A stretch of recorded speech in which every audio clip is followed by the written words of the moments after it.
안녕하세요. 알소프트의 양병규 수석연구원입니다.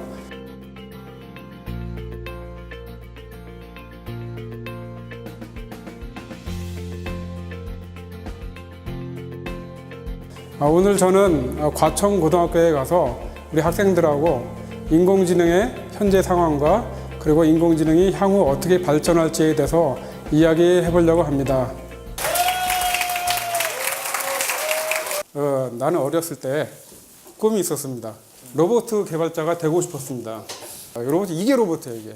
이게 로봇입니다. 이런 걸 만들고 싶었어요. 그래가지고 공고를 갔어요. 담임 선생님이 병규야, 너는 꿈이 뭐니? 저요, 로봇 과학자가 꿈입니다. 로봇을 잘 만들 거예요. 태권브이 같은 거요.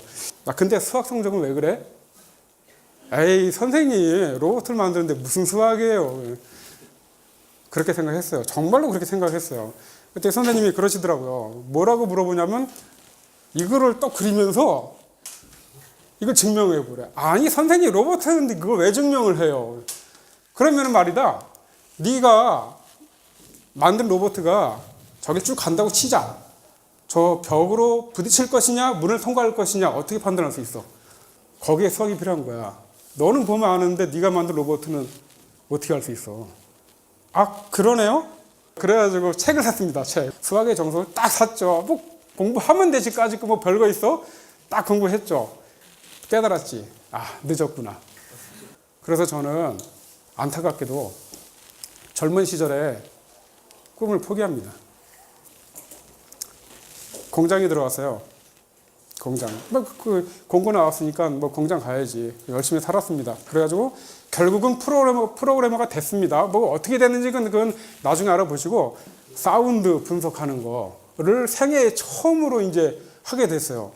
여차저차 만들었는데 너무 어려운 거야. 그래가지고 이때 처음으로 인공지능이라는 걸 처음 깨달았어요. 책을 샀죠. 이거를 사가지고 공부를 하는데 첫 단원이 첫 번째 일과가 인간과 기계의 대화. 이건 내가 바라던 바야 하고 이제 제목만 봐도 흥분이 돼요. 미치겠다. 이거 빨리 읽어야지. 내가 이걸 마스터해가지고 세계 최고의 태권브이, 말하는 태권브이 만들겠어라고 하고 이제 딱 하고 있는데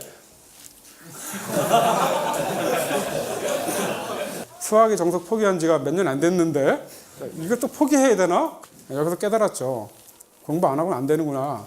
그럼 어떻게 하면 공부 안 하고 하지? 근데 이 잔머리가 잘 돌아가가지고 공부 안 하고 할 수 있는 방법을 열심히 찾았는데 방법이 있어요. 남이 만들어 놓은 걸 가져다 쓰면 돼.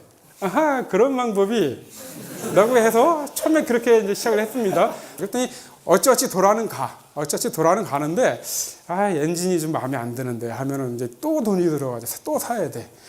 이게 방법이 아니구나라는 걸 이제 깨달았죠. 그래가지고 공부를 열심히 해가지고 지금까지 오게 됐다라고 하면 참 좋을 텐데 그렇지가 않고 굉장히 고생을 많이 했습니다. 결국 포기도 했다가 다시 했다가 중간 생략하고 뭔가 하나 만들었어요.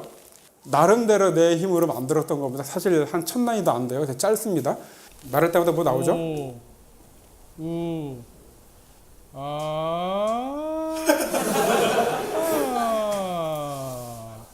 음성 인식을 할 때 제일 먼저 시작하는 이제 기능이 여기서부터 시작을 합니다. 스펙트럼. 근데 그 몇 년이 걸렸어요. 이거 만들기까지. 그리고 이제 또 이런 것도 있는데 요거는 영상 쪽에서 뭔가 영상 인식을 하고 OCR을 하고 그런 거 할 때마다 제일 먼저 가장 먼저 시작하는 게 이 엣지입니다. 이 다음 단계 넘어가려면 이거 하지 않으면 안 돼요. 꼭 해야 됩니다. 이런 거를 시작하고 그랬죠. 자, 그래서 잘 하고 있었는데 이제 인공지능을 만들면 되잖아요. 이제 영상 됐지, 소리 됐지. 근데 생각을 못 하겠더라고. 그래가지고 고민을 하다가 발견을 한 게 그때 처음으로 이제 머신러닝이라는 걸 알게 됐는데 그러면은 나도 그걸 해보자. 라고 해서 뭔가를 또 만들었습니다. 만들어 봐야 돼. 혹시 이 게임 아시나요? 키보드로 조작하면 얘들이 몰려들면 피해 다녀야 되는 거예요. 이게 지금 제가 한 건데 이렇게 어려워요. 요걸 가지고 이제 게임봇이라고 그래가지고 게임을 대신해주는 이제 프로그램을 하나 만들어보자. 원래 그런 거 관심 많았어요. 이걸 한번 만들어보자 해서 만들었습니다. 잠깐 볼게요. 내가 하고 있는 거야 지금.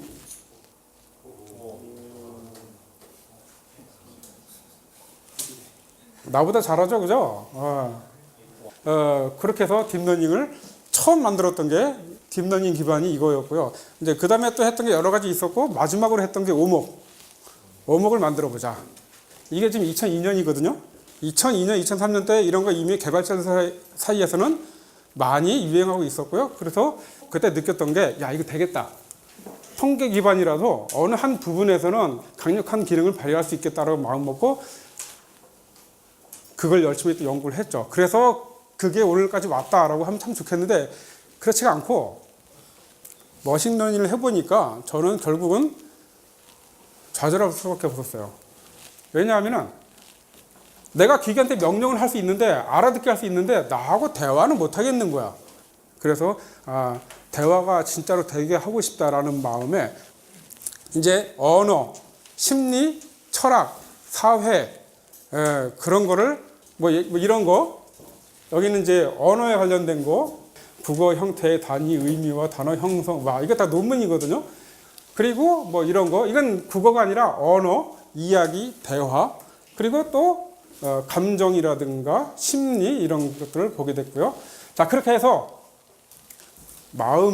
사람의 마음을 디자인해야겠다라고 처음 마음을 먹고 이렇게 자의식이 있고 무의식이 있고 그 사이에 정서가 있고 그리고 하워드 가드너가 말한 8가지 지능 쭉 나열했고요. 그리고 기억은 종류별로 있고 이렇게 감각을 통해서 입력 출력이 되고 뭐 이렇게 구조를 아주 간단하게 개념만 적어 놓은 겁니다. 이렇게 마음을 디자인을 하기 시작했습니다. 그 내용을 가지고 간단하게 시뮬레이션도 사고 실험을 하기 위해서 이렇게 캐릭터 만들어가지고 가상의 세계 상황을 설정해서 이 꼬마가 상황을 극복해 나가는 그리고 처음에는 아무것도 없잖아요. 뭐 배운 것도 없고 경험도 없고 그런 상태에서 어떻게 움직일 것인가 그냥 가만히 있어. 로버트야 아무것도 안 하면 그냥 혼자 있는 거지. 그러면 이제 그건 마음이 아닌 거지. 그냥 기능인 거지. 마음이니까 뭔가 해야 된다. 그때 어떤 원칙을 두고 움직일 것인가. 그게 본능이겠죠. 그게. 그 본능은 뭐에 따른다? 보이는 거, 들리는 거, 감각에 먼저 따를 수밖에 없다. 아 그렇구나. 그럼 얘도 그렇게 만들자. 그런 식으로 해가지고 상황을 나중에는 극복하게 됩니다. 일단 집을 언젠가 나가게 되고 그리고 이건 뭐지? 잠깐 들어서 옮겨보게 되고 빨간색도 있네? 하고 이렇게 해서 파란 것도 있고 이렇게 여러 가지가 있구나. 그냥 배워가고 이렇게 이제 가장 난이도가 높은 이 또랑을 어떻게 넘어갈 것이냐. 지나가면 빠지는데 뭐 이런 문제를 결국은 해결해야 되는데 어떻게 그 방법을 찾을 것이냐. 그리고 저걸 하고자 하는 의지는 어디서 나오는 거냐. 어렵죠. 그죠? 그런 거를 이제 하나씩 이론을 정리해 나가기 시작했습니다. 제가 오늘의 얘기는 딱 한 가지입니다. 나 이런 거 해요 라고 하는 자랑이 아니라 결론은 하나입니다. 하나. 인문학적 소양 대단히 중요하다. 앞으로는 그 비중이 굉장히 커질 거다. 그래서 개발자라고 해도 소프트웨어 전문가라고 해도 사람 심리에 잘 알고 사회에 대해서 잘 알고 역사에 대해서 잘 알고 그런 사람들이 먼저 선두에 가서 가게 될 것이고 그 사람들이 만약에 위아래가 있다고 하면 그 사람들이 더 위에 있을 것이고 만약에 그걸 돈으로 환산한다고 하면 그 사람의 연봉이 더 높을 거라고 저는 생각을 해요. 자, 그래서 저 얘기의 오늘의 결론은 여러분들 공부하세요. 그러나 기술 공부만 하지 마시고 인문학적 소양에 굉장히 많이 노력을 하셔야 됩니다. 그렇게 하면은 생각지도 않았던 길이 여러분들 앞에 열려 있을 것이고 여러분들은 지금부터 공부하시면 저보다는 훨씬 더 낫지 않을까라고 생각을 합니다. 생각보다 학생들이 수준이 많이 높아서 제가 많이 힘들었습니다. 그 얼굴들을 보니까 굉장히 밝고 희망적이고 인공지능이 그렇게 쉬운 분야가 아닌데 요즘 들어서 많이 관심을 막연하게들 갖고 있는데 이제 조금 학생들이 왜 해야 되는지 무엇을 해야 되는지 좀 알게 된 것 같아서 대한민국의 소프트웨어 산업이 굉장히 희망적이지 않을까라는 생각을 하게 됐습니다. 기분 좋게 마치고 들어갑니다. 인문학적 소양을 갖춘